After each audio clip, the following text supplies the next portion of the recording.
اب یہ طویل آیت آ رہی ہے جس میں محرمات ابدیہ کا بیان ہے کہ کن رشتوں میں نکاح کا معاملہ نہیں ہو سکتا، ایک مرد کن کن اپنی خواتین رشتہ داروں سے شادی نہیں کر سکتا۔ حرمت علیکم امہاتکم، حرام کر دی گئی تم پر تمہاری مائیں، نمبر ایک، وبناتکم، تمہاری بیٹیاں، واخواتکم، اور تمہاری بہنیں، وعماتکم، اور تمہاری پھوپھیاں، وخالاتکم، اور تمہاری خالائیں، وبنات الاخ، اور بھائی کی بیٹیاں یعنی بھتیجیاں، وبنات الاخت، اور بہن کی بیٹیاں یعنی بھانجیاں، وامہاتکم اللاتی ارضعنکم، اور تمہاری وہ مائیں جنہوں نے تمہیں دودھ پلایا ہے، واخواتکم من الرضاعۃ، اور تمہاری دودھ پلانے والیوں کی بیٹیاں کہ جو تمہارے اب بہن بن گئی ہیں رضاعی،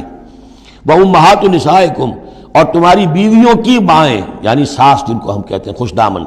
وربائکم اللاتی فی حجورکم، اور اگر وہ کہ جو ربیبہ ہوں جو تمہارے ہاں پلی بڑھی ہوں، من نسائکم اللاتی دخلتم بہن، ربیبہ یا ربیب اس کو کہتے ہیں کہ ایک عورت کے پہلے کوئی اولاد تھی، آپ نے ان سے شادی کی ہے تو وہ اولاد بھی ساتھ لے آئی ہے، اب وہ آپ کی بیٹے بیٹیاں ہی ہو گئی آپ کی، لیکن وہ آپ کے حقیقی بیٹے بیٹیاں نہیں، ربیب کہلاتے، ربیب اور ربیبہ، تو وہ ربیب اور ربیبہ بھی حرام ہیں اگر اس جو ماں ہے اس کے ساتھ مقاربت کی ہو، اگر اس کے ساتھ تعلق زن و شہ ہوا ہے تو پھر وہ ربیبہ جو ہے بچی جو آئی تھی اس کے ساتھ وہ بھی حرام ہو گئی، لیکن اگر کسی وجہ سے بغیر اس کے کہ ان کے ساتھ کوئی جنسی تعلق ہو، طلاق ہو جائے تو پھر اس ربیبہ کے ساتھ نکاح ہو سکتا ہے۔ وَرَبَائِبُكُمُ اللَّاتِي فِي حُجُورِكُم مِّن نِّسَائِكُمُ اللَّاتِي دَخَلْتُم بِهِنَّ، جن سے تم نے صحبت کی ہو، ان کی جو بیٹیاں ہیں سابقہ شوہروں سے وہ حرام ہیں، فَإِن لَّمْ تَكُونُوا دَخَلْتُم بِهِنَّ، اور اگر تم نے ان سے صحبت نہ کی ہو، فَلَا جُنَاحَ عَلَيْكُمْ، تو پھر کوئی حرج نہیں ہے۔ وَحَلَائِلُ أَبْنَائِكُمْ، اور تمہارے بیٹوں کی عورتیں یعنی بیٹوں کی بیویاں، بہو جن کو ہم کہتے ہیں، تمہاری بہویں، الذین من اصلابکم، لیکن بیٹے وہ جو تمہارے اپنے صلب سے ہوں، اپنے صلبی بیٹے، منہ بولے بیٹے کا معاملہ نہیں ہے۔ وَأَن تَجْمَعُوا بَيْنَ الْأُخْتَيْنِ، اور یہ بھی تم پر حرام کیا گیا ہمیشہ کے لیے کہ بیک وقت دو بہنوں کو جمع کرو ایک نکاح میں، الا ما قد سلف، سوائے اس کے کہ جو ہو چکا، ان اللہ کان غفور الرحیم، یقیناً اللہ غفور الرحیم، جو ہو گیا پہلے کا، اس کو تو گڑھے مردے اکھاڑے نہیں جا سکتے، لیکن آئندہ کے لیے یہ محرمات ابدیہ ہیں۔ اس میں حضور نے اضافہ کیا ہے کہ دو بہنوں کو بھی ایک وقت نکاح میں نہیں رکھ سکتے، اسی طرح خالہ بھانجی کو بھی نکاح میں نہیں رکھ سکتے، اور پھپھی بھتیجی کو بھی نکاح میں نہیں رکھ سکتے۔ یہ محرمات ابدیہ ہیں کہ جن کے ساتھ کسی حال میں کسی وقت شادی نہیں ہو سکتی۔ اب ہے وہ محرمات جو عارضی ہیں، والمحصنات من النساء، وہ عورتیں جو کسی اور کے نکاح میں ہیں۔ اب یہ اس وجہ سے کہ وہ اس کے نکاح میں ہیں، آپ پر حرام ہے۔ ہاں اگر وہ طلاق دے دے پھر آپ شادی کر سکیں گے اس سے، لیکن یہ کہ اس کے اوپر جو حرمت ہے اس کی، وہ حرمت ابدی اس نوع کی نہیں ہے جو اس آیت میں جو بیانات ہوئی، بلکہ یہ کہ وہ تو کسی اور کے نکاح میں ہونے کی۔ محسنات،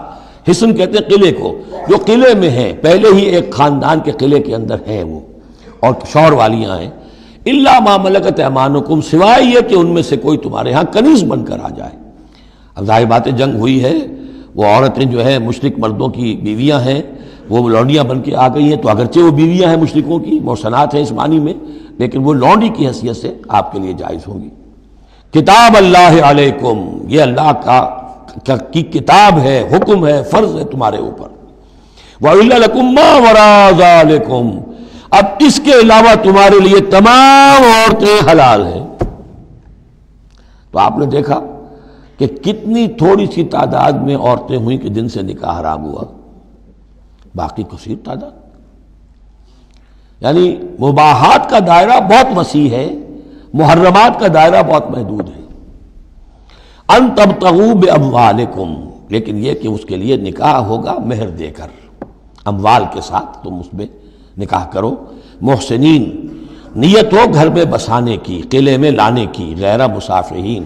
صرف مستی نکالنے کی نہیں، یعنی یہ جو ہے اس کو ایک کھیل اور ہابی نہ بنا لو، گھر میں آباد کرنے کی نیت ہو، اس سے شادی کی جائے۔ مَسْتَمْتَعْتُمْ بِهِ مِنْهُنَّ فَآتُوهُنَّ أُجُورَهُنَّ، تو جو بھی تم نے ان سے استفادہ کیا ہے تو انہیں ان کے مہر جو ہے مقرر ہوئے ہیں، فریضۃً، وہ دو۔ وَلَا جُنَاحَ عَلَيْكُمْ فِي مَا تَرَاضَيْتُمْ بِهِ مِنْ بَعْدِ الْفَرِيضَةِ، اس میں کوئی حرج نہیں ہے کہ کسی مہر کے مقرر ہونے کے بعد اگر باہمی رضامندی سے اس میں کوئی کمی بیشی ہو جائے۔ ان اللہ کان علیما حکیما، یقیناً اللہ تعالی علیم ہے اور حکیم ہے۔